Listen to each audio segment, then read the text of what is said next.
Suddenly, someone behind him called out and asked him to look back, saying they had specially prepared something special for him. In front of him on both sides stood twins in wedding dresses holding bouquets in their hands. In their palms was a bag filled with fangs and nearby an open maw. Without hesitation, Noah decided they would become his wives, and his choice immediately brought satisfaction. This is how. That is exactly how they spent their day off. Shiruru, stunned by the unexpected turn of events, sadly withdrew from the others, while the girls who stayed nearby cheerfully gathered around Noah, laughing, hugging him, and enjoying their time together.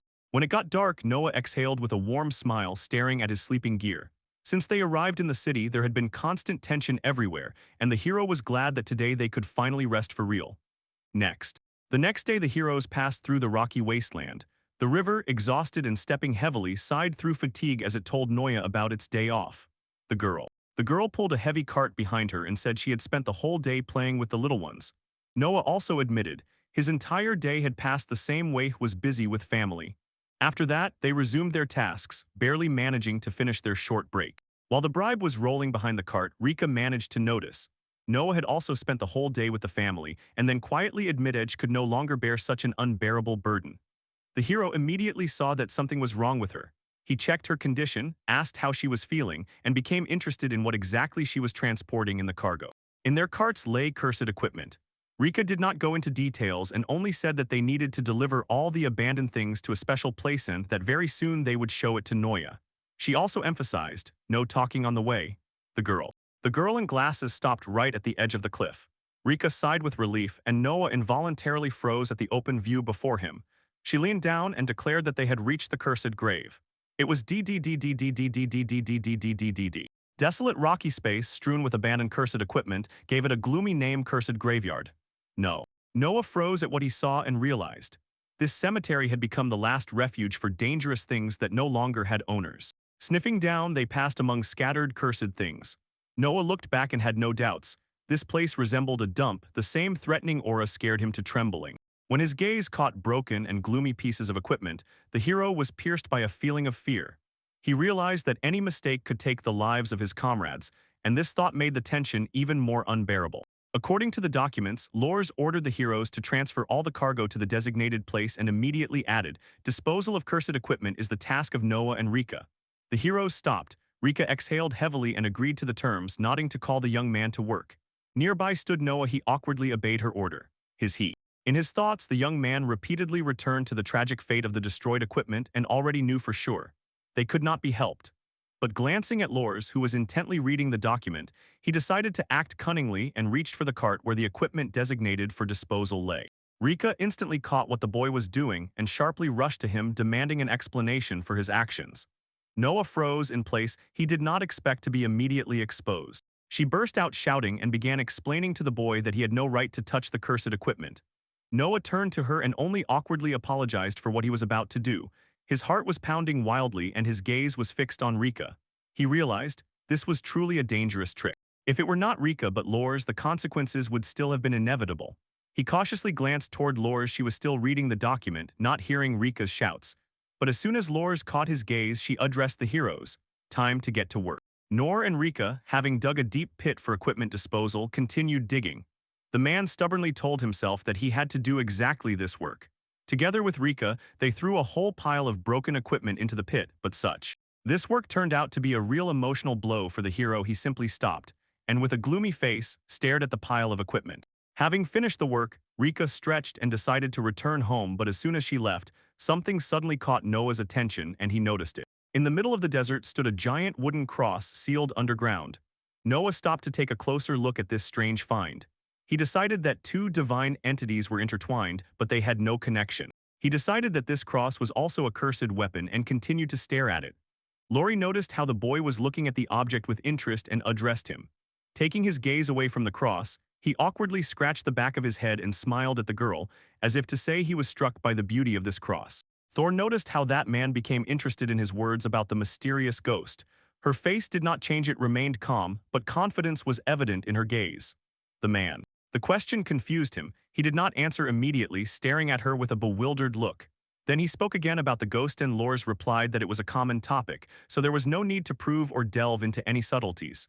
Rika joined the conversation. openly supporting the idea of the mysterious hero and showing sympathy, but Lors did not respond at all to her position, simply waited silently for Noi to answer. The dark-haired man decided that Lors had asked this question precisely to test his reaction. Choosing. Choosing each word, he replied that he had no personal opinion, yet he emphasized. The ghost's actions, especially stealing equipment from thieves, reveal her desire to support the guild. Without looking aside, Noah added that he was not sure if the mysterious hero was acting correctly. Lori immediately replied. She believes that his actions are exactly what is needed. Noah looked at the girl in surprise. Her confidence confused him. She said that even if the ghosts had other intentions, she was still grateful to him for the help for rescuing her with the cursed equipment. She claimed, even if the ghost does not cooperate with the organization, society must still recognize him as a hero of justice. After these words, Lori calmly continued on her way. Noah did not fully grasp the meaning of her words, but immediately caught the main point. The girl really held the ghost in her thoughts and wanted him. The young man. The man still did not believe that Lors raised this issue solely out of her own interest. Rico was surprised. She suddenly started talking about such an unusual topic. She stopped. Stopping, Lors asked if they were free in the evening. The heroes replied that they were just arranging matters. She touched her glasses, checked the fit, and sharply looked back, after which she announced an urgent mission. To catch the Phantom himself. Inside the cathedral, workers had already gathered preparing for the capture. Among them stood out a tall blonde man who stood in front and grinned ominously, as if savoring the upcoming encounter.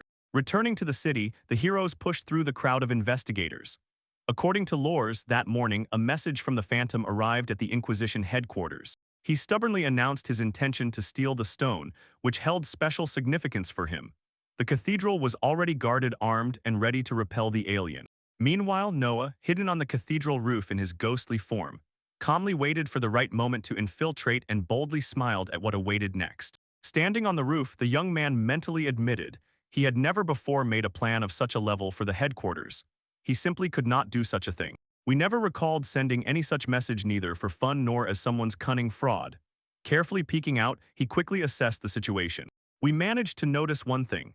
Through all this noise, most of the guards and investigators had already raised the alarm to catch the Phantom. Thus he left the Inquisition headquarters completely unguarded, clearing a direct path for Noah.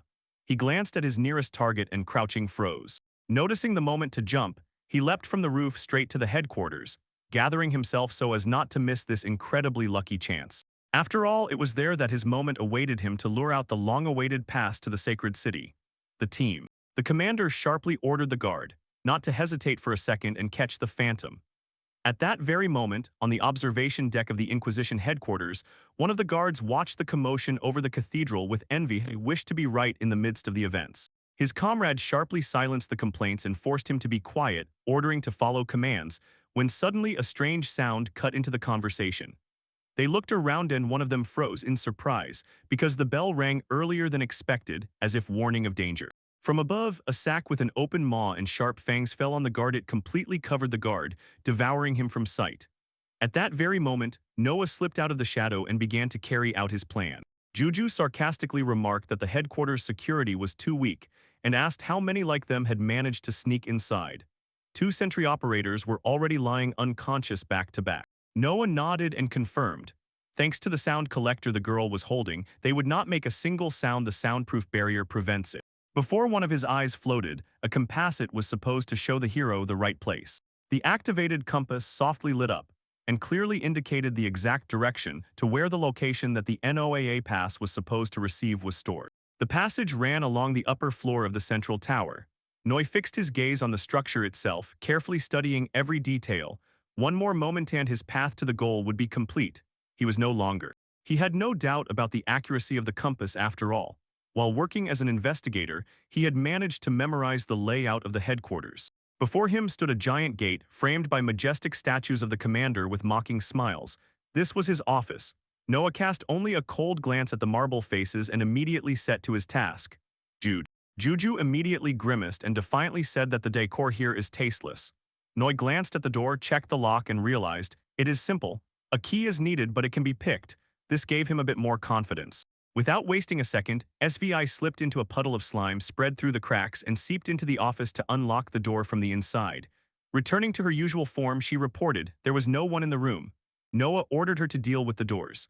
After that, he entered the room. He entered cautiously and his gaze slid over every corner. Judge Hu again couldn't hold back and began to reproach the absurd setting. The walls were embroidered with personal portraits of the commander. Noah agreed but immediately reminded her. They were not here for fun and time was already running out. The compass was already pointing at the table. The road. The pass lay in one of the drawers of the commander's desk, and that was locked and required a key. Sway. By her skill, a rescue appeared at hand. She put on a slippery mask on her face, and her fingers unfolded into key-like shapes ready to pick any lock. When the slippery keys clicked and the drawer opened, Noah thanked the girl and patted her on the head. Her sister snorted angrily, irritated by Svi's constant praise. The hero did not waste a second. He jerked the drawer out to the end. Among documents and books, he finally found the dreamed treasure, the very thing Noah had longed for all this time. He grabbed it, examined it carefully, and joy tore him apart from within. The goal was achieved. He completed the long mission. While the equipment was already about to set off and the city was calling dully with a gloomy tone, Noah stopped. He flipped the pass and stared intently. There was a strip reserved for the Inquisitor's signature. The hero instantly realized what it meant. Without the Inquisitor's official signature, the pass could not be considered an official document, and this overwhelmed him with disappointment. Noah could not sign it himself, and there was no point in stealing someone else's signature. Lowering his hands, he stopped confused.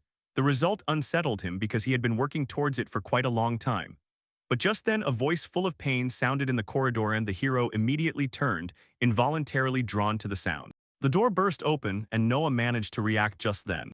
At that very moment the office door flew off its hinges from a kick. The commander, barely audibly scolding the phantom, burst inside. His steps were heavy and furious. Every clink of heels echoed through the walls. He kicked. He pushed the table with all his might and it creaked, breaking the silence with a wave of curses.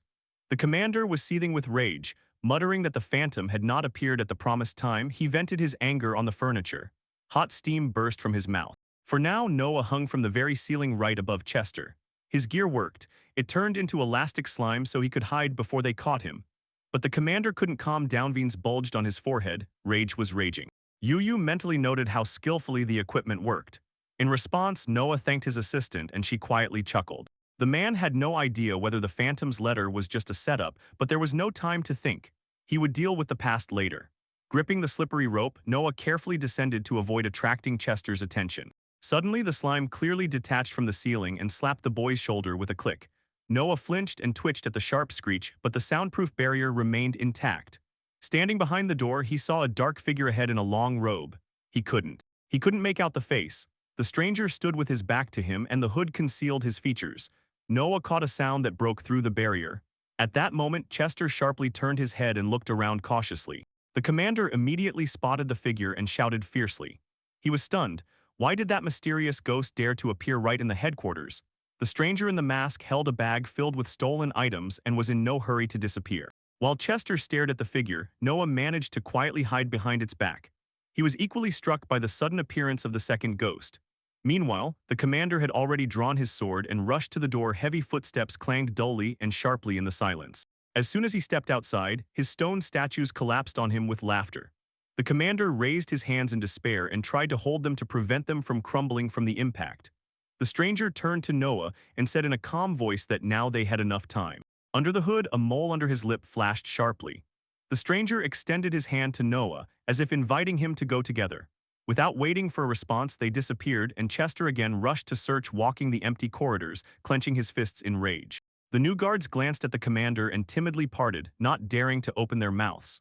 Chester, boiling with fury, rushed forward. He stomped fiercely on the floor, thundering with each step, demanding the phantom appear face to face right now. He sharply opened the door and loudly shouted the enemy's name, already prepared to recognize him. But no ghost stood beyond the threshold. Chester froze in surprise, and his eyes suddenly widened. While Lore stood in the office, that man suddenly stopped, frowned, and knit his brows, and the girl only slightly turned her head toward him, meeting his gaze calmly and silently. At dawn, Lore stood by the table with the cathedral map and calmly reported that she was controlling the security of the entire building. But Chester was dissatisfied. He ordered her to join the search since the phantom had already appeared there. Lori replied that she could not go because the command was supposed to be handed over to the person who is currently at the scene of the incident. Because of this, her position became extremely uncomfortable. Chester angrily closed his eyes and quietly cursed. He sharply hit the table with his palm and irritably demanded an answer from the girl. whether the ghost had appeared in this office. His gaze pressed, measured every second, and clearly expected a direct answer from her. Lori tightly furrowed her brows and, maintaining composure, stated that she would have immediately reported his appearance after all. This phantom is considered a usual enemy. Chester noticeably softened his face for a moment, but suddenly, quite unexpectedly, grabbed her by the collar. Their relationship. Her face hung very close, almost touching. The man coldly bit back his words and warned not to do any foolishness. The girl did not flinch for a moment. Her firm gaze revealed neither fear nor panic. This happened in. It was important for Chester to make sure that Lors was not playing a double game. He demanded clear confirmation of her loyalty. She briefly replied, "She remains on their side and carries out her tasks." He intercepted the next word. Flashing with an order, he waved at her. "Search faster," and slammed the door so that the echo rolled just as he himself left. In the corridor, his subordinates, wasting no time, rushed to him with a report about the failure. The angry commander loomed over them and ordered to search more thoroughly and not let the enemy slip away. When the echo of footsteps faded, Lors finally sighed with relief and locked the door. She quietly said that her guest probably managed to get a good look at the commander in a very bad mood. The stranger asked if she had acted correctly. No. Noah stood behind the curtain, hidden by his own mask, and admitted that she still managed to break free, although the situation was too dangerous. After that, Lors lifted the Phantom's mask and calmly said that the real Phantom already knows. She is the second Phantom. The boy. The man silently fixed his gaze on her suit and thoughts buzzed in his head. He still could not believe that Lors was a fake Phantom. He could not. She was swarming with questions. Why she took such a risk, what she was pretending, what exactly she was trying to hide from Chester. While Lors calmly poured tea, she handed Noah a drink. She asked. He clarified that besides tea, there was also tomato juice on the table. The girl poured several sugar cubes into his cup and handed him the drink. Noah thanked her, raised the cup, and took a sip while mentally tensing. What if his identity could be seen? Having chosen a cup for herself, Lors confessed that she had long dreamed of talking to him directly. She immediately threw out her proposal into the air, subtly fueling Noah's curiosity. She began to speak, but the phrase was cut off at that point. Without hesitation, she directly asked if you want to become her ally, her partner. Noah shuddered at her words. At first, he did not immediately grasp what exactly she meant. Inside, he was overwhelmed by icy confusion from her frankness. Then Lore laid everything out clearly. The city was literally flooded with cursed equipment, and the Phantom undoubtedly already knew about it. The young man silently absorbed every word, unable to believe her. She did not stop explaining that the mass appearance of abandoned items was planned by the guards themselves. They were the ones who distributed and laid out all this to the residents. Lors's honesty struck Noah right in the heart. She adjusted her glasses and clearly explained. The Commander Chester himself was to blame for all this trouble. He was the one giving the orders. The man froze in surprise. Meanwhile, Lors unfolded a stolen sack filled with cursed items from knives to scissors. She explained, all this was supposed to end up on the city streets. Noah finally understood her plan. By transforming into the Phantom, he would take all the blame and receive all the reproaches. Laura nodded and confirmed this, also saying that she was the one who forged that letter. The young man asked why Chester would get involved in this scam, and Lors cut him off without unnecessary words. All for a promotion. She explained, the commander would intercept criminals only after passing the cursed equipment to the city's dark guild, disguising it as disposal. Lore dismissed the local inquisition as a meritocracy and added that rewards like high positions would be determined by achieved results. Noah forced a smile and cast a questioning glance, trying to understand how he managed to keep all this a secret. The girl explained. The commander, bypassing everyone with charm and cunning, generously rewarded the loyal and condemned the disobedient to cursed equipment and silence. The young man stopped, shocked by how the commander acted. Then, approaching the window, Lors continued. Allegedly using exactly such tactics, he managed to rise to leadership and take control of the entire city, and no one would be able to stand against him. Noah sharply inhaled and froze in horror upon hearing this, but could not understand how the commander even allowed such treatment of the equipment. The girl clenched her fist. She noticed that the guards were mired in corruption. Clenching her eyelids, she bitterly admitted, the entire top was mired in bribery, and Chester himself became the instigator. From Laura's side, filled with indignation, it was already said directly she wants to put an end to this injustice and asks Phantom for help. TTTTTTTTTTTTTTTTTT. The young man insists that she explained. They will have to gather all the cursed equipment in the city and stand against Chester, forcing him to resign. And for this, they needed Phantom's power. Now Noah understood what the girl meant by accomplice. In his thoughts, he did not doubt Lors's righteousness. He could not simply ignore what was happening. Still, he was not sure he could trust her. The girl said that his participation would be generously rewarded and sharply pointed at him. His reward. His reward would be a pass to the sacred city. She could write it into the papers herself, as she had all the necessary authority. The warriors approached the young man, pressing him with words that this task would benefit him, and demanded an answer. What does he think about this deal? Could it be? This lasted a faint flash of the past struck in Raven Yard, right in the lair of the Dark Guild. A powerful explosion overturned everything around, and voices broke the silence, announcing the invasion of a stranger. Noah and his phantom allies infiltrated the guild, silently surveying the space. Equipment for assassinations, tools for torture, and even the process of creating forbidden substances, as if kidnappers had gathered various equipment from around the world and assembled it in one place. Guild members converged on him, stunned by the appearance of the mysterious hero, and moved against him, preparing. Drawing weapons and taking battle stances, they demanded an answer from the stranger, pressing with words that only the Inquisition could know about this place. Near the very epicenter, the Phantom remained alone. No allies were visible nearby. This gave the enemies courage, and they decided to strike together. Noah only exhaled evenly and directed Svi to enter the fight, relying on her. She was supposed to deflect the first blows. The girl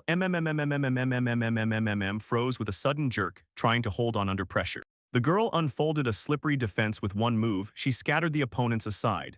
After that, he extended his hand and ordered Rem to attack. The twin instantly turned into a slippery shell shackle, ready to strike. Rem excitedly decided to show off her training. It was here she honed a new technique called slime tails, based on the movements of the 9 snakes of Sierra. 5 flexible whips rushed forward and covered the enemies, scattering them in all directions. The fight. The fight did not drag on. The opponents fell one after another, and very quickly all were defeated. They lay unconscious on the ground. Darkness. The Dark Guild was brought to an end, and the cursed equipment was gathered. Noah stood among the ruins and bodies, and his satisfaction diminished. He highly valued the allies for their demonstrated strength and proudly acknowledged the victory. Having gathered the trophies, he set off back to the city, struggled through dark alleys. Now all that remained was to compile the report. In a quiet, secluded place, Lors was already waiting for him. With a heavy, awkward exhale, they closed into combat stances, demonstrating determination to complete the mission and expose all of Chester's crimes. In this awkward pose, Lors froze in silence, fixed his gaze on the boy and thanked him for the help, emphasizing that the caches were already destroyed. Meanwhile, Noah felt awkward. It turned out that after each completed task, they would have to hold such positions again, but the girl did not catch why he was so outraged and only said that she liked it. Noah tried to suggest another option but did not hear a single word in response. The girl, intently reading the list of secret hideouts, stated that the destruction would only be completed with time. That same night, he accepted Lors's offer to stop the destruction of the cursed equipment. The Phantom's reward was supposed to be the long-awaited pass to the sacred city. Lors restated the condition. She would give it after the deal was completed. She deliberately went the opposite way, signaling that she was counting on him. She urged him to take the money and return it to her, but he never did. He encouraged him with words about justice, saying that they are capable of restoring order in this city and showing people who is truly the real savior. She quickly glanced over her shoulder at Noah, frowning but not letting go of her confidence. Then he tied his fate to hers, became an accomplice, and took on part of the responsibility for the task that was meant to transform their city. Only 2 weeks after starting cooperation with Laura, thanks to her hints, and the power of Phantomost of the Dark Guild's hideouts in the city were completely destroyed. Harry noted that this was exactly what she expected from Phantom. The work was almost finished, and only the final touches remained for tonight, she said. He confidently stated that if the same pace is maintained, the entire operation will vanish without a trace before the end of the night. Ghost. Adam streamingly admitted that it succeeded, but at the same time clearly emphasized, one big trouble still remained.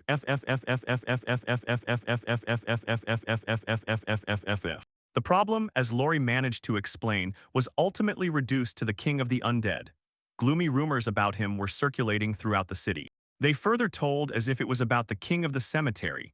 He supposedly followed the dead and lured lost people into the depths of the underground world. Adam recounted her words and made sure the King of the Undead really followed the dead, as if confirming what he had already heard. In the stories, it was laid out clearly. They say such adventures are just rumors, but disappearances of people in the cemetery happened regularly and truly. The ghost. Someone suggests that a criminal is behind everything. He uses cursed equipment to carry out his dark deeds. She agreed with this idea and added, If it turns out that it is really the equipment, she wants Phantom to take it and neutralize it. She explained that they lack data, so she decided to send a new investigator on the mission tomorrow. Phantom replied that he understood her instructions and is already ready to get to work. Laurier. Mary emphasized, there is very little time left and she wants to complete the investigation before the start of the memorial ceremony, which begins in 2 days. The ghost. The cursed ghost clearly noted in his thoughts. He really saw very serious preparations for the festival in the city, which was tied to this event. Quantum asked if lorries are allowed if something really important is about to happen at the memorial service. The lorries confirmed everything will happen and very soon they will learn much more. Next M. The next morning Chester addressed the homeless dogs to warn them about tomorrow.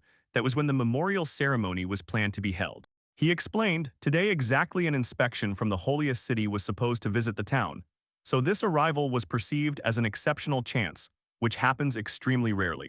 Carter stated that this is a wonderful opportunity for everyone to see with their own eyes his outstanding talents and abilities, demonstrated before people who truly matter.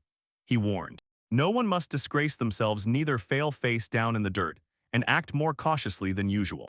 Oroa shuddered in his thoughts as soon as he heard the word inspection, and began to figure out what exactly it meant. Laurie's words from yesterday surfaced before his eyes. She explained that it is an annual event tied to the memorial service, and it happens exactly at that time. Laurie. Stories had previously explained to him, the perfect moment has come to reveal the crimes of the person hiding in the shadows. She asked. Ask Noroa not to worry. Promise that at the right moment, when the time comes to condemn Chester, you will give him everything he needs and express your trust in him. Loris kept telling himself in his thoughts that tomorrow he would definitely achieve his goal. But for now, until that moment, he had to lead an ordinary life and behave so as not to arouse unnecessary suspicion. Chester finished his speech and immediately ordered everyone to quickly get to work without wasting a minute. Rika sighed heavily and finally said relaxedly that it was all over. Noroa noticed, the number of people in the city had become strikingly less than in previous days. Rika. She explained that it was all because of rumors about the undead king, the very one about whom the city spoke with anxiety. Then she added, Noah probably knows the name himself because he was constantly mentioned. Noroa. Koa confirmed, he really had heard the name somewhere before from Loris. Rika said that even veterans had failed to gather reliable information about the undead king, so the need for researchers is increasingly growing. She added, the number of missing people had grown to incredible proportions and became a cause of great anxiety. Noroa involuntarily pondered, how did they get involved? The problem turned out to be really serious, and he could not even imagine it before. Rika. Nurega confessed that she was overwhelmed by a special anxiety. An acquaintance with whom she was friends worked at the cemetery exactly where the disappearances occurred. Nureva n. He thought to himself, if the problem is not solved quickly, the harm to the city will only increase. I tried to steady him, explaining that ordinary people like them have nothing to fear, they are not related to this threat. Oroa replied that it was not about fear at all, there was another explanation. Rika immediately suggested not wasting time and setting out on the mission together. At that very moment Rika. Calls and calls Rika. A moment and Loris appears. She addresses both immediately and Rika instantly recognizes her and exclaims, Sister, showing genuine surprise. Noah, impressed by her appearance, broke the pause and asked what had happened to her. Loris almost never appeared in person, yet she noted that she would always answer her call, and for the second time said the word sister. Loris said she came to warn them about a shift in the mission that was already waiting for them. Noroya asked what exactly the change consisted of and requested a clear explanation of what it meant. He confirmed with words that they needed to immediately set out for an investigation to the king of the undead. Rika and Noroya exclaimed at once, and each of them shuddered from what they heard. Kroa muttered to himself that he had expected they would send an investigator, not entrust them to lead this case themselves. He awkwardly stepped away from the matter. He awkwardly said that it really concerned the two of them. Loris confirmed they are the best suited for this mission. Rikus. Olga said that it was wrong. Their cooperation had just started and her own strength was insufficient for such a task. Regardless of what others thought about her, it did not change the fact that she was weak. Harris nodded to her in response and explained, everything that was happening was caused by a sharp increase in demand and a lack of people with experience to perform these tasks. Rikas said. She said that her sister did not care about her fate and that she would not care even if she died. Harris interrupted. She did not care enough about Rika to worry about her possible death. That was why she remained so cold. She was about to say something, but her sister sharply cut her off, not letting her finish. He ordered them to conduct the investigation quietly, emphasizing that it was an official order. She said that she understood everything and added that Noroa had to go with her. After that, her outrage burst out. Her sister behaved like that every time, she exclaimed. She uttered hurtful words and humiliatingly called Laura a fool, then ran away. Noroa, running quickly, called Rika and shouted his name. Noroa T. Noroa decided that Loris was really strict with Rika, and this time her reaction clearly crossed the line. Noroa stated that dealing with this was too difficult. After that, Rika went further and Loris kept her in sight, not taking her eyes off her. In her thoughts, she quietly asked Noroa, "Watch over the younger sister and do not leave her alone." Noroa T. He decided that this was exactly how they started their journey in search of information about the undead king. She turned to Noroa and apologized for her recent behavior, admitting that she had not shown her best side. Roha responded calmly and asked his senpai not to worry, while Rika mentally noted with surprise. Noroa thanked him, then sharply emphasized, they must not look away and be as vigilant as possible. A huge responsibility had already fallen on her shoulders. Noroa. Kuo decided that this case was beyond even experienced investigators, so his sensei's reaction seemed quite natural. He he told himself that he still did not understand why they were taken for this investigation, but he clearly realized their mission was to gather information. He also thought if something serious happened, the first thing was to get out alive, and only then think about the consequences. It was usually considered, in an emergency situation, he was obliged to protect his senpai even if it required incredible effort from him. Noroa. Koa said that this was exactly where the information about the king of the undead came from, and they finally reached here. Rick and Nai. Seeing someone nearby, I immediately informed Noroa. Noroa was embarrassed and froze in surprise. How can people even end up in such a place? After that, he said. Before them, what was standing was not people at all, these were corpses. Realizing this, I understood. The corpses moved on their own, dragging other bodies behind them like a terrifying, endless march. Jesus' words flashed again in his head. The king of the undead follows the dead and lures the living into the underground realm. Naraka insisted that what was happening around could not be, but reality mercilessly confirmed the phrase he had heard before. The river replied that these were ghosts, and her voice trembled with fear. Naroha turned to her senpai and tried to calm her anxiety. Rika, in panic, repeatedly called his name and spoke in a trembling voice about the ghosts she had seen. Noah realized the situation is rapidly darkening because these creatures have already noticed their presence. That they rush straight at them, and a terrifying piercing scream bursts from the throat. Rika tried to calm her down. She said everything would be fine, these are not ghosts but completely different creatures. He cut in that these are ghouls, Rika repeated. He kept repeating ghouls over and over, then shuddered in shock and was overwhelmed by a wave of horror. His thoughts flew in a whirlwind when he recognized in the ghouls corpses infected by monsters and spirits, weakly decayed dead who hunted the living. He himself also. He immediately noticed that their appearance directly indicated the king of the undead. Naroha added, these creatures look too fresh, not even bones are visible. Rika said. He said that there is never a time to think now and that they need to move quickly.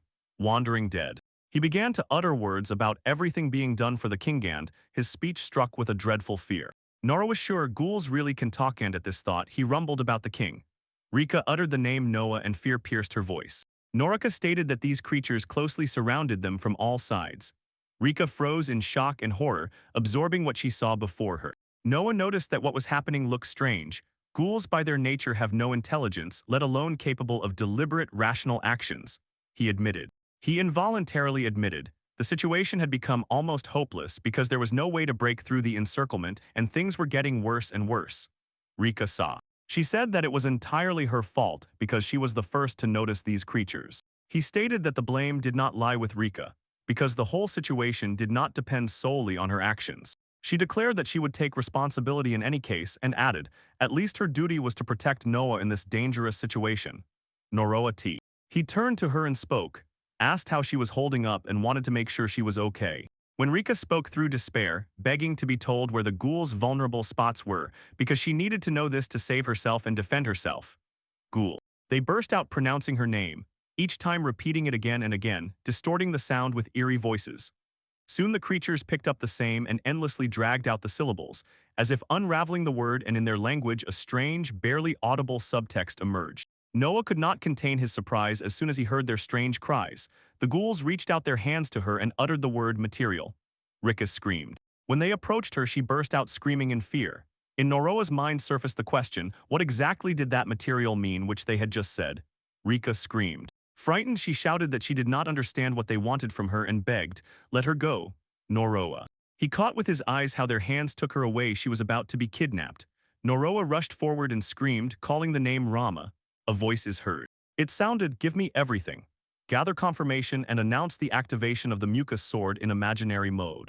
Noah realized in his thoughts. Rem changed into an ordinary sword so Rika could not see anything. He added to this. Thoughts were spinning in his head. There are too many enemies, and destroying all the ghouls is simply unrealistic. Noroa instantly realized there is no choice and action must be taken differently. He threw his cloak over Rika and ordered her to hold on just a little longer.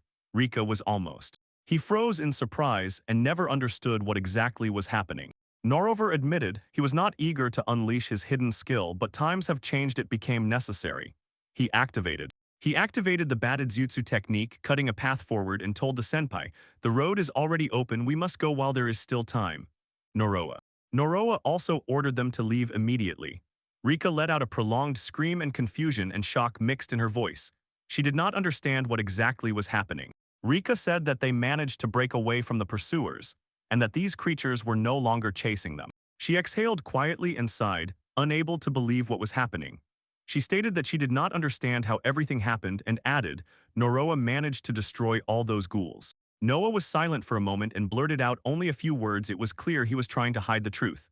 Rika picked up, saying that Noah is strong, so now they need to report everything that happened. She claims she can tell the truth, and again repeats, Noah is strong, which means they must report everything they experienced. He returned to the city but immediately realized something went wrong and sharply looked toward Noah. In his thoughts, Naroa noted that he had just witnessed the impossible, his gaze. And among this horde of ghouls, there was a single silhouette that watched them attentively. This figure sharply stood out among the ordinary ghouls. He muttered a thought dully in his head. In his thoughts, he stubbornly told himself, among the monsters there was a human figure hiding. The shadow did not even have time to recover after returning to the city. It immediately reported everything that happened during the clash with the hooligans and with that strange shadow. Loris Lee. "Listen to the story," she said, showing that she understood the situation, and praised their work with an approving word. Ova noticed that Rika looked extremely depressed after returning, quite naturally, considering everything that had happened. He recalled. She remembered how the ghouls targeted her specifically, and how some mysterious observer watched them from afar. This only increased the tension. They decided if the observer turned out to be the king of the restless, they must act without delay. Noah told him that she was sorry. He would have to report alone. And from this, she felt the burning realization that she was a useless protector for her own kohai and a failure as a senpai. Noroya addressed her as a senpai and tried to catch her at that moment, supporting her with words. Then Rika told him that he could go home. Rika grabs Rika by the hand and says she will go with him, but today she will definitely see her home. R. He replied that she did not need to worry about her so much because there was no need. Noroya said that too much had happened today. He noted that. He thought to himself, although ghouls were unlikely to appear in the city, he was still nervous about leaving Rika alone. Ricker replied, "It's all because of the festival. Today is its eve, so the streets are so lively." The men were talking among themselves. They said that tomorrow a memorial service was scheduled, and this holiday was conceived to appease the dead, and they looked at such an event with surprise. He said that this holiday was considered the biggest in the city, and tomorrow the atmosphere would become even more cheerful and noisy. They pass all the night stalls and carefully examine what is being sold. Noah replied to Juji and ordered him to speak more quietly. She admitted that she liked the evening before the festival, but the memorial service itself by the memorial gave her a depressing feeling. He said that he wanted to find out exactly what she did not like and added that the reason lay in ghosts. Rika replied, "That is not so." She said that she was scared. Rika insisted she had nothing to be afraid of at all. He noted to himself she still had difficulties with this. Noah insisted that everything was fine and added, "Ghosts are just a fiction," and those ghouls they had already met he called ordinary monsters. He continued, "When a person dies, the end is really final, so real ghosts do not exist at all." She replied that she understood everything and added, "If someone dies, then that really is the end."